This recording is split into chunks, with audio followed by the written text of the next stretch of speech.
How's it going, everybody? Welcome back to the channel. Welcome to the channel. What's up? Anyways, we got some news today on Pinterest. So Pinterest is a social media website, kind of picturing website, but if you want to go there for recipes or just look at collages of pictures, it's kind of a strange social media site. I don't personally have one, but lots of people do, and they're going to IPO. So that means they're going to debut their stock, and there's some news out with their stock and their IPO, so I'll get into that in a second. But first, always remember to like this video and also to subscribe to this channel, and if you could also turn on that bell notification to always stay notified when I post the latest and greatest videos. But enough of that, let's get into Pinterest. So this article comes to you courtesy of the people from CNBC. It says Pinterest price range for IPO values the company about $3 billion less than it was 2 years ago. So Pinterest sets a price range of $15 to $17 per share for its initial public offering of 75 million shares. The top end valuation is something of a discount from the company's most recent valuation on the private markets. CNBC reported last year the company was nearing $1 billion in ad revenue, though the company reported $756 million in 2018 revenue in its initial IPO prospects. Pinterest is eyeing a valuation of up to $9 billion when it debuts on public exchanges this spring.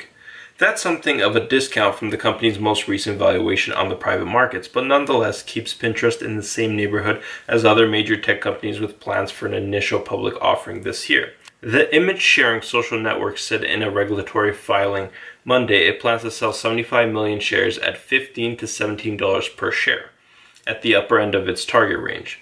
The company would raise $1.3 billion in net proceeds and see a valuation of just under $9 billion. Based on an outstanding share count of 529 million shares at the time of the offering, Pinterest would be valued as high as $11.3 billion if you include stock options and restricted stock, but that's not how it'll be valued once it's public. Lyft was the first out the gates in a heavyweight class of tech IPOs.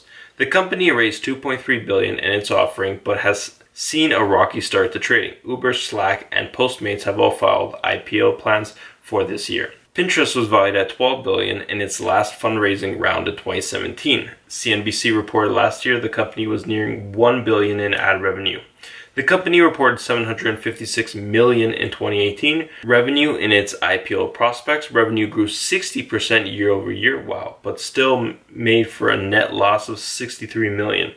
Pinterest will list under the symbol PINS on the New York Stock Exchange. The company will go public with a dual-class share structure to concentrate voting power with Class B shareholders, which includes co-founder and CEO Benjamin Silbermann. Alright, so that's some news with Pinterest. So it's supposed to go public this spring. Well, we're technically in spring now, so maybe any minute. Well, I guess it might come before June, right?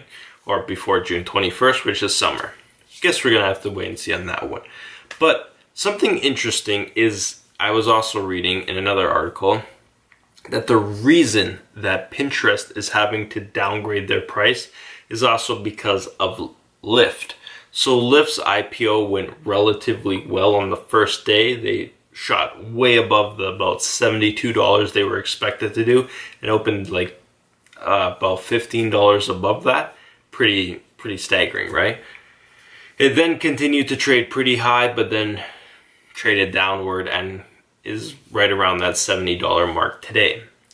Lyft isn't too happy about this, and it's scaring other companies like Pinterest. So Pinterest is saying they're going to price around the $15 to $17 range, which, I mean, in my opinion, it doesn't really matter where you price. If anything, if you just price really high, your stock's just going to come down once people kind of realize this, right? So, I mean, yes, they're probably annoyed with Lyft and whatnot, but I mean, it's not really their fault. Their stock was hyped up. After all, it's an IPO. That's kind of what happens. So Pinterest is really no different in this case at all, right? And they're kind of in the same situation as a Lyft, where they're making money, they're growing, but they're also losing money, all right? They're losing more money than they're making, which, you know, they're at a net loss, which isn't good, right? That's not a good thing to have, right? You don't want to be at a net loss. You know, you want to make $10 and spend 15, well, then you're minus 5. No one wants to do that. I mean, I don't want to do that. You probably don't want to do that. I don't like to invest in companies like that. My take on Pinterest is I obviously don't use it, so I can't really say much about it, but I know people who do use it. But it's not, in my opinion, a top of the line social media app. I don't see a lot of people using it. Most people that use it aren't like in love with Pinterest. It's not like an Instagram or even a Facebook, where I'd even say Facebook is starting to die out in a way, but it's almost finding new life with older people in a sense, because it seemed like when people first got Facebook, it was more of a younger generation, and now an older generation, like my parents, for example, use Facebook 100 times more than I do, honestly. But I use Instagram way more than they do, and even they're starting to get into Instagram now and whatnot. But I find Instagram is the most popular. It's very active. I go on and tons of my friends post on Instagram, but not Facebook and not Twitter and all those other sites. It's like Instagram is in my opinion, is the one right now, which is also owned by Facebook. So Pinterest at the end of the day will probably do decent. If it continues to grow and continue to make that ad revenue, then there shouldn't really be any issues for them in the near future. Again, I'd like to see when their stock IPOs, look over their financials, everything, and I look forward to doing an in-depth review on Pinterest when it officially becomes public. I'd like to get a date, I'd like to see how it trades and look into their financials and do an analysis on that video. But until then, this is all we got.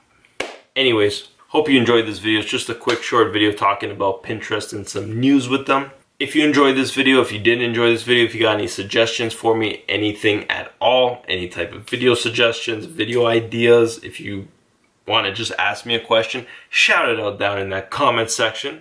Be happy to answer it. Anyways, until next time, see you later and have a beautiful, amazing, life-changing, one-of-a-kind day, and I'll see you next time.